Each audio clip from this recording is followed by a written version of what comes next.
Bueno, buenas tardes para todos. En la tarde de hoy, me presento primeramente, mi nombre es Yuseli Pérez y junto con mis compañeras vamos a estar analizando la Europa de posguerra, un continente en ruinas, pero en plena mutación científica. Tras 1945, el método experimental dejó de ser la búsqueda de la verdad pura para convertirse en una herramienta de reconstrucción nacional y soberanía técnica. La pregunta es, ¿cómo cambió la base filosófica de la experimentación en este clima? A continuación, la compañera. Hola, buenas tardes, mucho gusto. Mi nombre es María José Avendaño. Es un placer para mí hacer parte de este grupo con ustedes. Yo voy a hablar acerca de la crisis de la objetividad. En epistemológico, es clave entender que veíamos del círculo de Viena, pero la guerra lo cambió todo. El fundamento ya no era solo la verificación. Autores como Popper ganaron terreno. El método experimental de la posguerra se volvió falsacionista. Se experimentaba no para confirmar que tenías la razón, sino para intentar derribar hipótesis de un entorno controlado. La experimentación se volvió más rigurosa porque el margen de error era político y económico.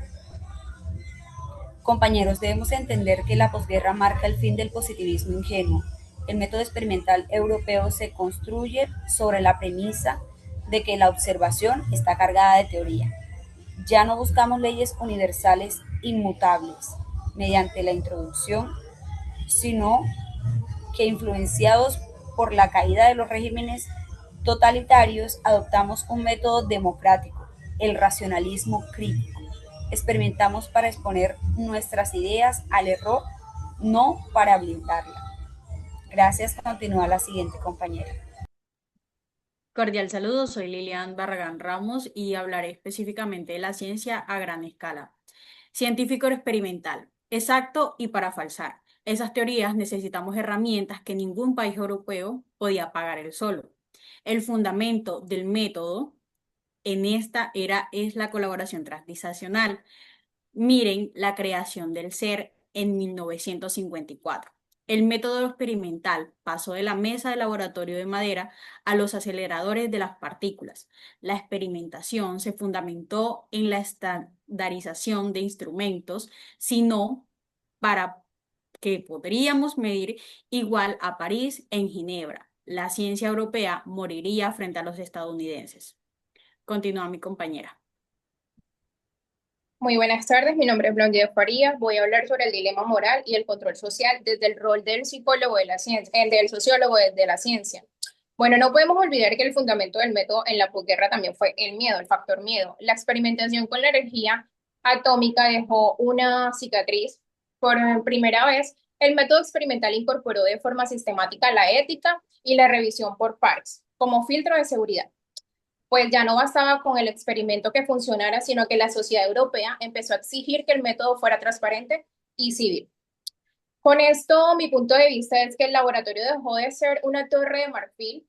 Tras 1945 surge lo que llamamos el contrato Bush por Warner Bush, aunque adaptado a Europa. El Estado financia la ciencia básica a cambio de progreso social y militar. El fundamento del método aquí es la utilidad.